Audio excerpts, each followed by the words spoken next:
Welcome to ఫైడే media. Andhra Pradesh రాష్ట్రంలో గతంలో అధికారంలో ఉన్నటువంటి వైఎస్ఆర్సీపీకి సంబంధించిన నాయకుల యొక్క రాసలీలలు ఒక్కొక్కటిగా బయటకు వస్తూనే ఉన్నాయి. ఇది ఒక డైలీ సీరియల్, కొన్ని వేల ఎపిసోడ్స్ లాగా ఒక్కొక్క నాయకుడి రాసలీలలు ఒకటి తర్వాత ఒకటి బయటకు వస్తూనే ఉన్నాయి. నిన్న మొన్నటి వరకు ఆ దువ్వాడ శ్రీనివాస్కి సంబంధించిన రాసలీల వ్యవహారం పెద్ద ట్రెండింగ్గా నడిచింది. అది మర్చిపోకముందే మళ్ళీ ఇప్పుడు ఎమ్మెల్సీ అనంతబాబుకు సంబంధించిన ఒక వీడియో సోషల్ మీడియాలో వైరల్ అవుతుంది. ఈ వీడియోలో ఏంటంటే ఎమ్మెల్సీ అనంతబాబు ఆ కాల్లో ఉన్నటువంటి అవతల వైపు ఉన్నటువంటి మహిళకి ముద్దులు పెడుతూ తర్వాత కొంచెం అభ్యంతరకరమైన సైగలతో సంజ్ఞలతో ఆయన ప్రవర్తించినట్టుగా ఆ వీడియోలో ఉంది. ఇది ప్రస్తుతం సోషల్ మీడియా వ్యాప్తంగా వైరల్ అవుతుంది. దీని మీద మీడియా ఆయన ప్రశ్నించడం కూడా జరిగింది. ఆయన చెప్పింది ఏంటంటే, నేను పిల్లలకు ముద్దులు పెడుతుంటే దాన్ని కట్ చేసి దాన్ని ఒక మహిళని యాడ్ చేసి ఇది ఏదో మార్ఫింగ్ వీడియో చేసి దాన్ని సోషల్ మీడియాలో తిప్పుతున్నారు. గత కొన్ని నెలలుగా నన్ను ఈ వీడియో చూపించి బెదిరిస్తున్నారు, బ్లాక్మెయిల్ చేస్తున్నారు.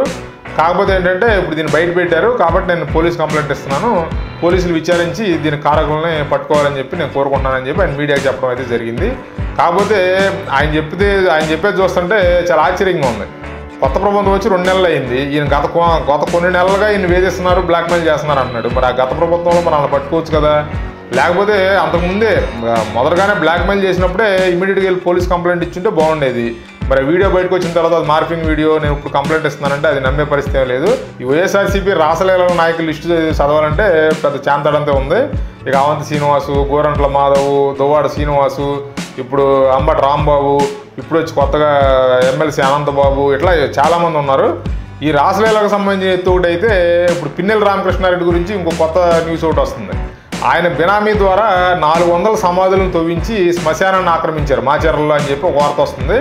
దానికి సంబంధించిన ఒక వ్యక్తి వచ్చి తెలుగుదేశం పార్టీ ప్రధాన కార్యాలయంలో గ్రీవెన్స్ నిర్వహిస్తున్నారు కదా వీళ్ళు, శనివారం ఆదివారం.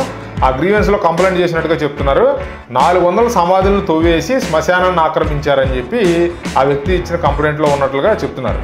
దీనికి సంబంధించి మాచర్లలో గతంలోనే కంప్లైంట్ ఇవ్వడం జరిగింది. ఇస్తే మా మీద దాడులు చేసి ఎదురు కేసులు మా మీదే పెట్టారని చెప్పి కూడా ఆ వ్యక్తి పేర్కొన్నట్లుగా చెప్తున్నారు. ఎంతమంది మనోభావాలను దెబ్బతీసినట్టు వాళ్ళ పూర్వీకులకు సంబంధించిన సమాధులను తవ్వేయడం అంటే అది ఎంత పెద్ద నేరం. అది ఇంత పెద్ద నేరంలో ఈ పిన్నెల రామకృష్ణారెడ్డి ఇన్వాల్వ్ అయ్యాడని చెప్పి చెప్తున్నారు.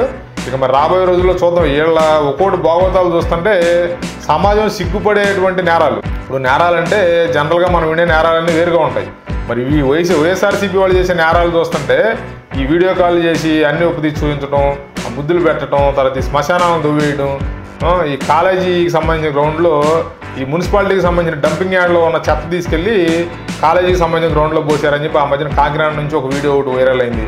ఇట్లా వీళ్ళు చేసే ఈ నేరాలన్నీ చూస్తుంటే ఇక పరాకాష్ఠగా చెప్పుకోవాలి. ఈ నేరాలకే పరాకాష్ఠగా చెప్పుకోవాలి గత ప్రభుత్వం చేసిన వ్యవహారాలు. ఈ రాబోయే రోజుల్లో ఈ గత ప్రభుత్వంలో చేసినటువంటి నేరాలు, కొత్త నేరాలు, మరి రకరకాల నేరాలు అనమాట. ఈ నేరాలను కూడా మనం గతంలో ఎప్పుడూ చూడనటువంటి నేరాలని ఇప్పుడు గత 5 సంవత్సరాల్లో వినవలసి వస్తుంది.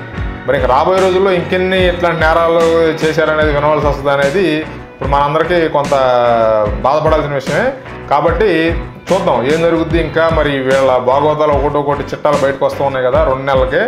ఇంకా మరి ముందుకెళ్తున్న కొద్దికి ఇంకా చాలా రకాల నేరాలు బయటపడే అవకాశం ఉంది. Thanks for watching. Please like, share and subscribe.